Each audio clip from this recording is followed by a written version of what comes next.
Hey, salut à tous et bienvenue dans cette nouvelle vidéo.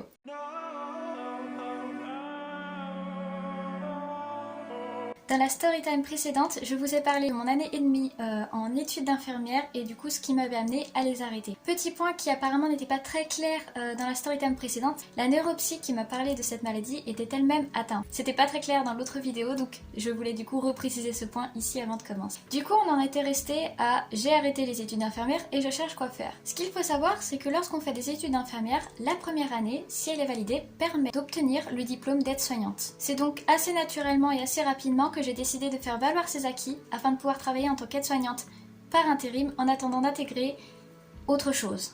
Une fois que ça a été fait, j'ai juste eu à déposer mes CV et mes lettres de motivation à droite à gauche dans différents intérims et j'ai très vite trouvé du travail. Il faut savoir aussi d'ailleurs que pendant ma deuxième année d'études d'infirmière, j'avais commencé à travailler en tant que babysitter par l'agence Youpala. Donc à l'époque où j'ai arrêté ma seconde année d'infirmière, je travaillais déjà en réalité en tant que babysitter. Mais clairement, c'était pas ce qui allait me faire vivre. Mais très vite, j'ai été contactée par une des boîtes d'intérim où je suis allée, qui m'a tout de suite offert du travail auprès d'une agence qui s'occupait des soins à domicile. J'ai donc été aide-soignante à domicile pendant un bon moment par intérim, pour ne pas trop m'épuiser non plus parce que je ne me faisais absolument pas d'illusions quant à ma santé physique. Étant donné ce qui m'était arrivé pendant la deuxième année, j'ai travaillé uniquement le matin. Donc j'étais aide-soignante le matin, de temps en temps je travaillais le week-end, ça dépendait de ce que je voulais. En parallèle, je cherchais des écoles, parce que je m'étais décidée à devenir auxiliaire de puériculture. Ça me permettait de m'occuper des enfants comme c'était mon rêve, et surtout d'écarter tous les gestes techniques infirmiers qui me faisaient atrocement peur. L'un des critères que je cherchais dans les écoles d'auxiliaire de puériculture, c'est que j'avais appris que, en tant qu'aide-soignante, je pouvais faire une validation d'acquis, ce qui me permettait de ne pas repasser tout le cycle de formation d'auxiliaire de puériculture, mais simplement passer les unités d'enseignement que je n'avais pas encore appris. J'ai finalement été acceptée dans une école qui était à environ 1h30 de trajet de chez moi, mais c'est pas grave, j'avais cours que 2 jours ou 3 grand maximum par semaine. Ça me permettait d'aller en cours ces 2 jours-là et de travailler à côté. Durant ces études d'auxiliaire de puériculture, j'avais 2 stages à faire.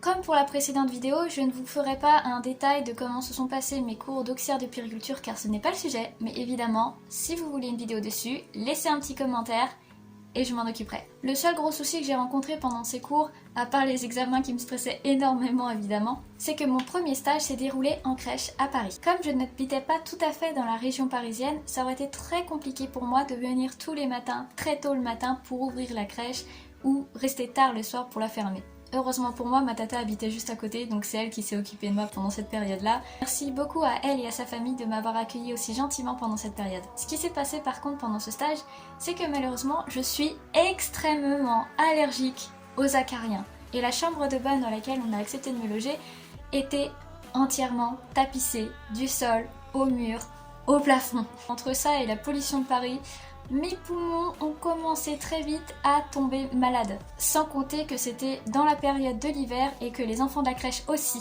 étaient malades. À la fin de ce stage, j'avais une bronchite, je n'allais pas bien et j'ai dû arrêter de travailler en tant qu'aide-soignante pendant un moment parce que je n'en pouvais plus. Au final, je n'ai pas repris le travail, j'ai simplement continué de me concentrer sur mes études d'auxiliaire de puériculture afin de valider mon diplôme et de pouvoir réellement commencer à travailler. Je me suis énormément épanouie pendant ces cours. Ça a été super de pouvoir travailler avec les enfants sans être stressée par tous ces gestes techniques pendant lesquels j'avais super peur de leur faire mal. Donc arrive la fin de l'année et je suis diplômée. Dès que j'ai obtenu le papier qui confirmait que j'avais réussi mon année de formation, j'ai commencé à envoyer des CV et des lettres de motivation aux crèches, aux hôpitaux, aux boîtes d'intérim qui pourraient accepter de m'embaucher. Ce qui s'est passé, c'est que l'une des crèches pour lesquelles je postulais était en fait une crèche en ouverture. Ce qui veut dire qu'elle n'avait jamais encore été ouverte, qu'elle commençait tout juste et que du coup ils recherchaient toute une équipe. Bien sûr, certaines personnes de l'équipe étaient prises dans d'autres crèches qui existaient déjà, mais c'était une super aubaine pour moi qui n'avait encore jamais travaillé réellement en crèche et qui du coup avait l'occasion de commencer avec une toute nouvelle équipe dans une toute nouvelle crèche. C'était super intéressant de faire cette ouverture de A à Z. Ce que je vous ai pas dit, c'est qu'en parallèle de tout ça, une fois que j'ai commencé du coup à obtenir mon travail et à avoir une situation un peu plus claire, un peu plus stable, J'ai commencé à repenser à ce que m'avait dit la neuropsy. J'ai commencé à m'informer et à chercher des médecins qui pourraient vraiment me diagnostiquer. J'avais donc pris rendez-vous avec le Centre et la Santé à Paris qui s'occupe notamment des diagnostics du syndrome Ehlers-Danlos. Pendant cette année, je me suis énormément épanouie en crèche. J'avais une situation stable, une paye à la fin du mois, donc je réfléchissais tout naturellement à m'installer, à quitter du coup le domicile familial. Mon rendez-vous avec la santé approchait, mais ça m'angoissait pas trop, je me disais que ça changerait rien. Donc j'arrive à la santé en me disant que c'est pas grand chose, ça se trouve il y aura rien du tout, c'est pas du tout ce que je crois mais au moins comme ça je suis sûre. À ce rendez-vous, effectivement, on m'a diagnostiqué un syndrome d'Ehlers-Danlos. Après ça, j'ai passé un week-end très difficile. J'ai eu beaucoup de mal à entendre ce qu'on venait de me dire. Je me rappelle qu'à ce moment-là, mon copain me disait mais je comprends pas, tu le savais, tu t'en doutais, pourquoi est-ce que ça te touche autant? Et je lui dis tu sais, entre savoir et se l'entendre dire, c'est différent. Bon, malgré tout, je retourne au travail, l'air de rien. J'en parle quand même rapidement à ma directrice, histoire qu'elle soit au courant, lui dire voilà, il y a tel diagnostic qui a été posé. Et je lui dis, mais t'en fais pas, ça changera rien, je me sens très bien, il n'y a pas de problème. Du moins, c'est ce que je pensais. La vérité, c'est que ça faisait un moment que certaines douleurs commençaient à venir, et que je me sentais de plus en plus fatiguée, mais j'avais juste pas voulu y penser. Très vite, à partir de là, les douleurs vont faire qu'augmenter et je vais arriver à un point où je n'arriverai même plus à prendre les bébés dans mes bras, à les bercer, à leur donner à manger parce que chacune de mes articulations me fait terriblement mal. Je suis arrivée à un niveau de fatigue où lorsque je m'asseyais 5 minutes près d'un enfant pour le calmer, je m'endormais. À ce moment-là, j'ai commencé aussi à avoir très peur de rentrer en voiture, tout simplement parce que je manquais de m'endormir et de créer un accident, tellement j'étais déconcentrée par la fatigue. C'était devenu vraiment horrible. Dès le matin, je me levais et j'avais super mal et j'avais aucun moyen de soulager ces douleurs. Enfin si, j'en avais un. Les médecins m'avaient donné des traitements, dont de l'Acupan. Le problème de ce médicament, c'est que dès que je le prenais, je me sentais pas bien. J'avais besoin d'aller m'allonger et de ne surtout pas bouger. Donc c'était un médicament que je ne m'autorisais à prendre que le soir avant de dormir. Parce que si je le prenais dès le matin, j'aurais jamais pu aller au travail. Évidemment, j'enchaîne les pseudo-entorses. Un matin, je me suis carrément levée avec une douleur horrible au pouce. Je l'ai laissé traîner en me disant « ça va passer, c'est une douleur comme une autre ». Finalement, j'ai dû aller à l'hôpital parce que j'ai commencé à avoir de plus en plus mal. Mon doigt était tout dur, ultra douloureux, chaud, impossible à toucher. La rougeur s'étendait de plus en plus, entorse du pouce. Ce qui a donné d'ailleurs une conversation très drôle avec le médecin qui me dit « vous avez une entorse du pouce ?» et je lui dis « comment ? Je me suis réveillée avec. Comment est-ce qu'on peut se faire une entorse en dormant ?»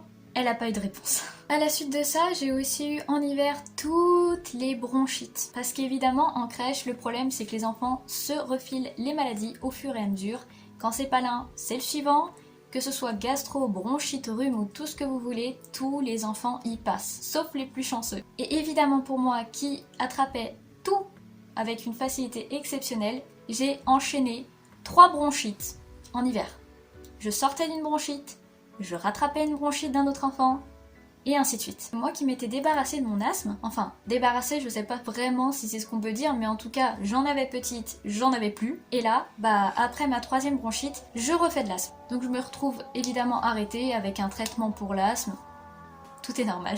Le fait est que les douleurs étaient devenues beaucoup trop fortes, la fatigue beaucoup trop forte. Je me retrouve devant la médecine du travail qui décide de me mettre en arrêt maladie. J'ai intégré la crèche en août et je suis arrêtée à 23 ans en juin. Je vais souvent retourner voir la médecine du travail, on va réfléchir à ce qu'on peut faire, on me tourne vers une assistante sociale parce que il est clair en tout cas dans l'esprit du médecin que ce n'est pas possible, que je ne vais pas pouvoir continuer comme ça, puisque je n'arrive même plus à m'occuper des enfants. Au final, je vais rester plusieurs mois en arrêt maladie, à réfléchir à ce que je pourrais faire, voir si je peux pas reprendre à mi-temps en attendant. Mais au final, il va être clair que ce n'est pas possible, que les douleurs sont beaucoup trop fortes et le travail beaucoup trop physique pour moi. Et donc, la médecine du travail me déclare inapte. Et donc en février de l'année suivante, à peu près en même temps que mon anniversaire, à mes 24 ans, je me fais licencier pour inaptitude.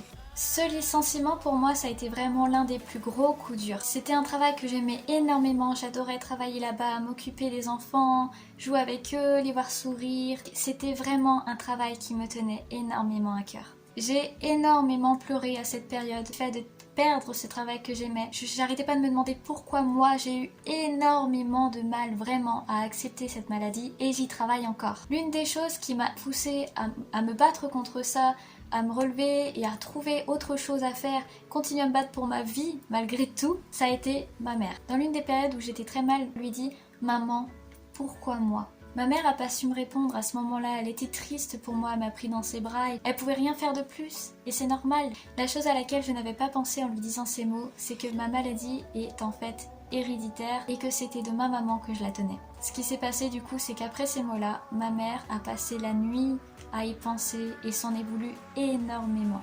Elle pensait que c'était de sa faute et elle s'en voulait beaucoup de m'avoir donné cette maladie. Ça m'a crevé le cœur de savoir ça. C'est mon père le lendemain matin qui me l'a dit, qu'elle avait beaucoup pleuré et qui m'a prévenu qu'elle n'allait pas bien parce qu'elle s'en voulait pour la maladie. Et je m'en voulais de lui avoir dit ces mots.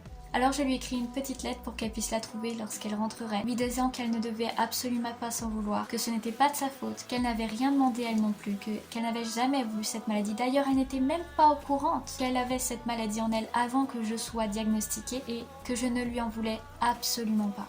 Ça m'a encore plus encouragée à me battre contre tout ça, à trouver une nouvelle voie et à avancer, notamment pour lui prouver qu'elle n'avait pas à s'en vouloir, que je réussirais à me relever, à devenir l'enfant forte qu'elle voulait et surtout pour me prouver à moi et à tout le monde que même un enfant fragile peut grandir. Donc voilà, c'est ici que s'arrête cette deuxième story time. L'histoire n'est pas finie. Comme je vous l'ai dit, actuellement je suis étudiante. Je vais vous raconter aussi cette partie-là, toutes les démarches que j'ai faites pour en arriver là où j'en suis maintenant, aux études que je fais actuellement, ce qui m'a motivée à prendre celle-là plutôt qu'une autre. Comme d'habitude, si vous avez des questions ou si vous voulez que je fasse une vidéo sur les études auxiliaires puériculture pour ceux que ça intéresse, n'hésitez pas à me laisser un petit commentaire. Si vous aimez cette vidéo, n'hésitez surtout pas à mettre un petit j'aime et à me suivre pour la suite de mes aventures. Et je vous dis à très bientôt!